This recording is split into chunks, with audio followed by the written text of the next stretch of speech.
I know that the heavier part that y'all trying to understand is the alphabet soup that goes with open enrollment, the FSA, the HSA, that stuff, right? PPO plan is the one that comes with the flexible savings account, right? The high deductible you can get with the health savings account. So remember, if you have a high deductible plan, that's the only way you can get that HSA. Call a high deductible plan because the deductible high as hell. Y'all like, Tamika, that's why I be confused. My bad. I have already written a blog, so definitely check this blog out as well because this blog goes through everything. You can use it year after year after year.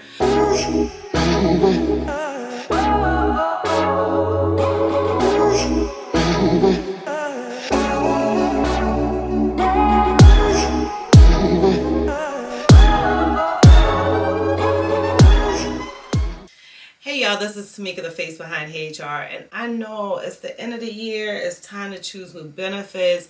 You keep getting all these emails and alerts about open enrollment, y'all. It is easy peasy, and I think it's easy for me because I've been working in HR for the last 12 years. I have worked my way up from an HR assistant to an HR director, and now I happily sit as a global human resources business partner. I not only have an MBA, but I also have a master's in human resources management, and I have the highest level SHRM certification. So I know that I probably eat and breathe this stuff. I say it all the time. I eat and breathe human resources. One of my first interests before I decided that I wanted to work in anywhere in HR, I absolutely thought that I wanted to work in benefits. I like benefits because benefits is a time that the company gives back to you. So I know y'all might be like, I get so confused. Every year I am prepared that I'm gonna get a lot of emails, a lot of Slacks, a lot of phone calls about open enrollment. But I am here to make it super easy for you. And if I don't make it easy for you, put the questions in the chat. I want to make sure that we all on the same page. So let's dive into understanding open enrollment for employees specifically. Right? So open enrollment literally is a period in a year where you need to either re-elect benefits, or you can change your benefits, or you can do whatever you want with your benefits without a qualifying event. I know maybe sometime in the year, something may happen. You're like, man, this benefits cost too much. I'm going to tell my husband to go ahead and get on his plan, I'm going to holler at HR and see if they'll go ahead and let me take my husband off because he's going to take the kids. His plan cheaper. He got a new job, And so I want to take them off. And HR says, no, you can't until this period of time. That is because anytime outside of regular open enrollment time, you need what they call a qualifying event. So a qualifying event is like 6 different categories that you have to fit one of those categories in order to make a change in your benefits. So it's normally if you're adding someone onto your family, right? So that's if you're doing a legal adoption. That's if you're doing a child, you're giving birth to a child. Sometimes it's for if someone loses benefits, then you can make a change. There are different things, and I'm not going to go into the details of that because I know that the heavier part that y'all trying to understand is the alphabet soup that goes with open enrollment, the FSA, the HSA, that stuff, right? So let's dive into that. Open enrollment is a good time that you can make any change you want to make. If you had a benefit you realize you hadn't used all year, this is your time to just get rid of it. If you had a benefit that you realize I should have gotten, like you realize your vision is going worse throughout the year, but you don't have vision coverage. Okay, now you can add vision on. If you realize that your spouse's benefits is cheaper or better in any way, this is the time to get off of benefits, right? Some companies, now I'm going to warn y'all because what made me really think about this is not only because it's the end of the year, but also because I was in one of those Facebook groups where people were like, oh, it's that time of year where I feel like an idiot. And the comments went crazy. And I said to some person, because they were like, well, just go on your spouse's one if it don't work out or something like that. And I was like, well, not all companies let you do that because some companies will charge you a surcharge. So if you're going to change from one benefit or another, make sure you ask human resources between, your spouse's benefits and your benefits. Make sure there's not a surcharge because the surcharge says, I'm offering you benefits and now you're choosing to take somebody else's. So I'm going to charge you X dollars per month or per pay period for not taking my benefits. So some companies do that. It's not all companies. It's very, very legal. Somebody was like, oh, that don't even sound ethical. Child, it's legal.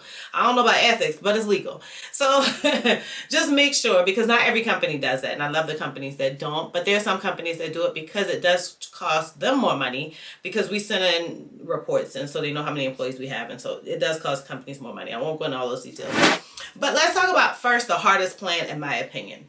The hardest plan is a high deductible plan. You probably have heard of that as the HDHP plan. That plan is a plan where the deductible is just high. If you go to a doctor's office Most times they're not going to charge you anything at the door because whatever you're going to pay depends on how much all of your charges are. So the high deductible plan is typically one where when you go into the doctor's office, you go into the ER, you go into anywhere. I can't say the ER because the ER is a little bit different. But typically if you go into the regular doctor's office, they're not going to charge you anything. What they'll say is, we're going to send the bill to you later. So what they do is they send a claim to the insurance company. Insurance company pays what they're going to pay, which is usually nothing because you have a high deductible plan, which means you have to meet all of the deductible costs before the insurance company pays anything. And then you keep paying for visits until you reach that high deductible cost. Tamika, how much is a high deductible? It depends on your company. Every company always gives you a benefit manual every year, and y'all want to pay attention to that knowing chart, because that chart really is a breakdown of what we call a summary of benefits, which tells you how much it costs you if you go to different types of medical offices. If it's one of the doc in the boxes, or the emergency cares that you find on the corner everywhere. If it is like on the phone, you are a virtual visit. If it's your family care, primary care, if it's an emergency room, if it's cosmetic surgery, which most cosmetic surgeries aren't included in your plans, period. It'll literally break down what percentage you pay. With a high deductible, if y'all look at that chart, everything's going to show 100% to deductible. It means they want you to pay for the entire bill until you get to deductible. It's called a high deductible plan because the deductible high as hell. Like typically the deductible is anywhere from $6,000 to, I think the highest I've seen is like $12,000. And it means every time you go to the doctor, they keep adding that to that deductible cost. Once you get to that deductible, then you pay nothing at all. Or sometimes you'll pay like 80%. Again, depends on the plan, because these are the things that you guys don't see that HR is negotiating before we push that plan to you. I personally am a big fan of the high deductible plan. And I was a big fan. Let me correct that. I was a big fan of the high deductible plan when I rarely ever go to the doctor. So if you're a healthy person, you only probably see your primary physician like once a year. You go for all your preventative stuff, like you always getting your teeth cleaned, you always getting your physical done, things like that. Traditionally, any protective care, ever since Obamacare came into effect, is covered at 100%, so you don't pay anything for those. It's only when you come back for a follow-up or escalation from that visit that will cost you. But traditionally, that stuff doesn't cost you anything.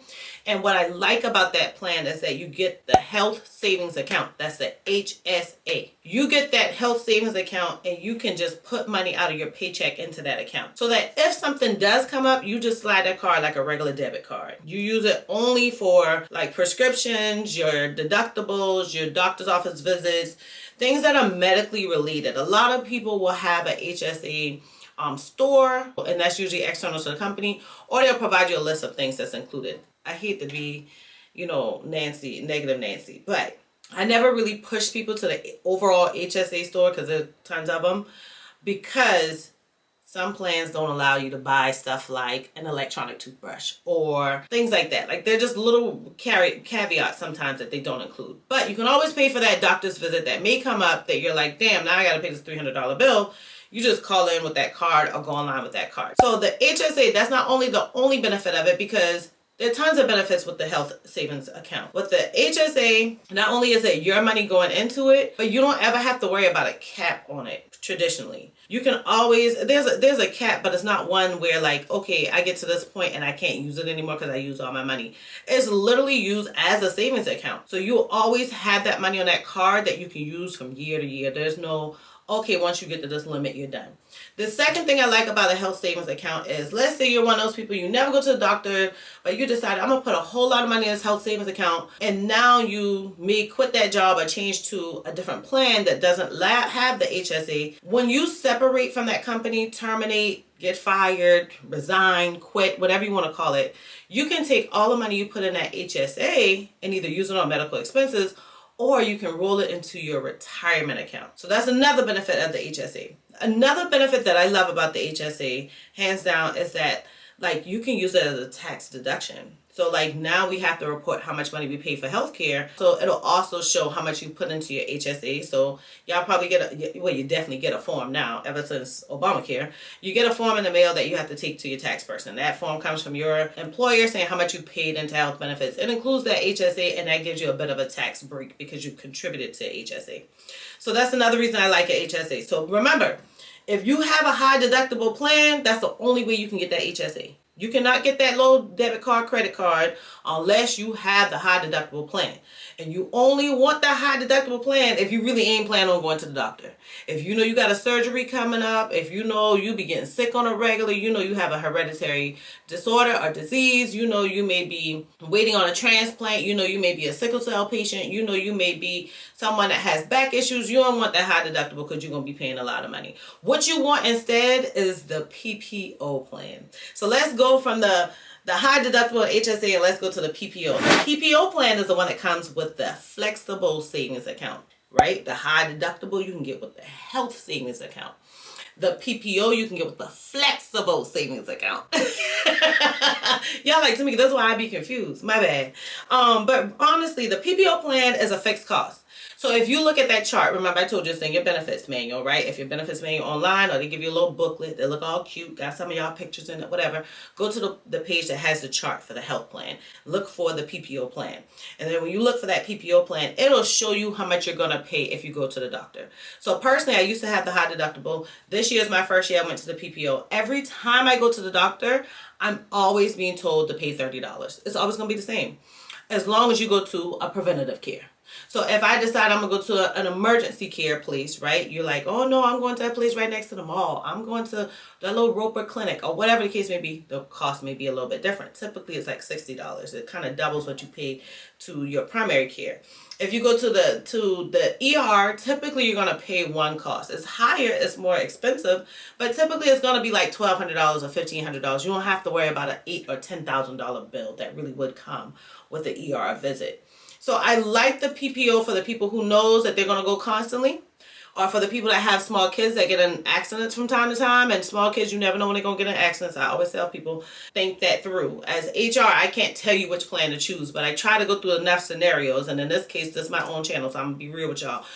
If you got little kids, you find yourself being a clumsy person yourself, or you think you have a surgery coming up, or you ain't feeling quite right, you know you ain't been to your primary care doctor in a long time, you want that PPO plan. If you know you don't make that much money, I ain't got that much money, you know you want to buy a house, I don't want to have a health care bill that I know I'm never going to pay, now that's going to end up on my credit, then you need that PPO plan. And now let me tell you the only times you need this flexible savings account, because y'all get excited like, oh yeah, I'm going to get the flexible savings account. The flexible savings account is a loan from your company. So you can get it, but you're going to say, okay, cool, I want $1,000 for the whole year. They're going to break that $1,000 by how many pay periods you have, and that's going to be how much you pay back per paycheck. Be very, very careful, because with the flexible savings account, if you separate for that company or that organization for whatever reason, you get fired, you get terminated, you quit, whatever. If you separate, you no longer can use that card. You no longer can use it. The good thing about it is when you separate, if you said, okay, I want $1,000, they already put $1,000 on that card, you end up and you decide, okay, I'm going to stop working in July or June, mid-year, you've only paid back $500. They can't take the rest of that $500. The company really literally loses that $500. So that's what is a good thing about a flexible savings account, is that you can fix how much you want to pay into, and you don't have to come up with that money up front. Your employer kind of fronts that money to you, so it's literally a loan with no interest. So a lot of people like that, but people get confused because they're like, don't I have to use it by December 31st? Now they've extended it where you can use it up until March. So people are like, well, I can use it up until March. Yeah, use the hell out that card and get it down to zero.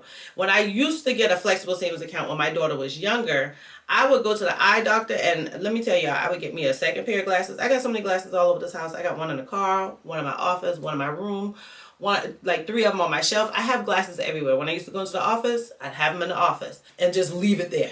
Another one in my purse, another one in the car, another one at the house, because I would use my flexible savings account to buy me a new glasses. I got so fancy where I was like, okay, I got glasses everywhere. I really don't need another glasses. I would take one of my existing glasses or buy a whole new glasses that is sunshades with my prescription in it. So you can do that. If your plan allows you, you can get like the nice electronic toothbrush. You can get the heads to go with the electronic toothbrush. You can get additional contacts. You can get any type of health care. It can be health care, vision care, or dental care. You can use that card up. So I always tell people when you get to the end of the year, use that card up, because they're going to keep taking that money out of your paycheck. You're going to pay back all of that money. So you want to make sure that you don't lose it, because that's where you lose the money if you don't use all the money by a certain time. So that's the biggest thing I want y'all to know about these plans is that open enrollment only happens once a year for every company. Not every company has open enrollment that matches your calendar year. I love the companies that have an open enrollment that starts in November, December, and then your benefits start in January. I love those companies because it's just easy calculation. But there are a lot of companies that may have open enrollment in March because your plan starts in April. Or they may have it in May because your plan starts in June. There's some companies that do it by their fiscal year. There are a lot of companies that do it by the calendar year. So pay attention. This is a time where you want to compare your plan, particularly that page that has the chart on it, with your husband's plan. You want to compare that. This is a time where you're like, listen, I'm good. I don't even need to go back to the optometrist no time soon to get no glasses. I'm going to get rid of vision. Traditionally, vision and dental are super low cost. So personally, I keep it. Now, if you're somebody who are like, you know what, I never thought about the HSA or the FSA because I just be paying out of pocket, then you want to kind of pay attention to if you should get one or the other, depending on which plan you get. Because honestly, there are times that I've had high dental costs. I pay that with my HSA card. I have a dental copay. I pay that with my HSA card. I need new glasses. I pay that with my HSA card. I have to pay an exam fee when I get my eyes checked. I pay that with my HSA card. I got prescriptions I need to pick up. I pay that with my HSA card. It's like so many things that if you have things going on and you don't want to always pay out of your check, or you don't have it built into your budget, or you literally living paycheck to paycheck, HSA or FSA card may be good. All right, quick recap. You're going to only get the health savings account, the HSA one. Remember the one that you can put how much you want to put in it. You can stop it and start it whenever you want, because I don't think I told y'all with the HSA, you can stop and start it whenever you want. FSA, once you paying back them payments, you can't stop that. You just got to keep letting them take that money out your check. HSA, sometimes I increase it, sometimes I decrease it, sometimes I stop it, sometimes I keep it going. So your HSA is only going to come with the high deductible plan. That's the one where every time you go to the doctor's office, they're going to be like, you don't owe us nothing, you're going to get a bill in the mail. But by a month, maybe sometimes 2 months later, you got this hefty bill in the mail. So that's your high deductible plan that comes with your HSA card. Cool? Let's go over here to PPO. So your PPO is that one where you always going to pay that nice little $20 at the door, $30 at the door. You know, you're going to always know that, girl, I don't be paying all no bills. I'm going to go ahead and pay this at the door, and I don't worry about a bill later, right? That's a nice little plan for the people who on a tight budget, or the people who really don't have those expenses, or the people that go to the doctor way too often. Well, that is where you can get the flexible savings account. I'm going to be honest with y'all. With that PPO, that's not only where you can get the flexible savings account, but if your company has the dependent account that pays for childcare, you can get it with that plan too. You can't really get the dependent account with everything else. Cool? All right. So I hope that clears some things up, because I was feeling so bad for folks, because it was nice to see that it was like, at first I thought to myself, is it just the companies I work for? But I realized it could be a lot. So I hope that this really helps you guys.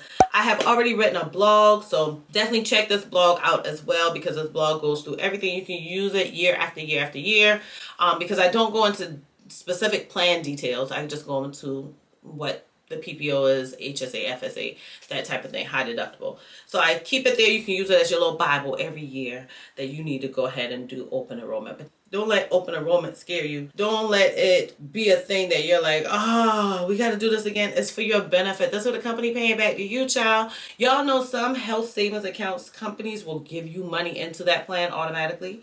I always used to like really big earrings, and when I wear those super big earrings, I used to wear my ears down a lot, right? They used to wear my ears down until it split my ear loop, my little area right here. I don't know what you call it, but it split that area, so I couldn't wear earrings anymore. I worked at a company. Luckily, I worked in HR. So I was like, listen, if we're going to take this plan that's too expensive for our employees, we need to give the money into the HSA.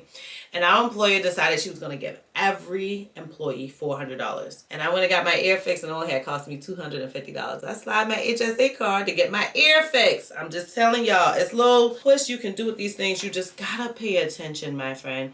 If I didn't clear this up enough for y'all, please do me a huge favor and put it down in the chat, because that's the only way, well, the comment section. That's the only way I know how to help y'all. Otherwise, I'm just talking to my lens, right? in my little recording she shared talking to my lens. I don't know what kind of health questions y'all have, and I want to help you with this. So for those of you who are new, I hope that you found this video helpful. If you did find any value in it, please subscribe. For those of you who are returning, I appreciate you. I can't wait to see you on the next video.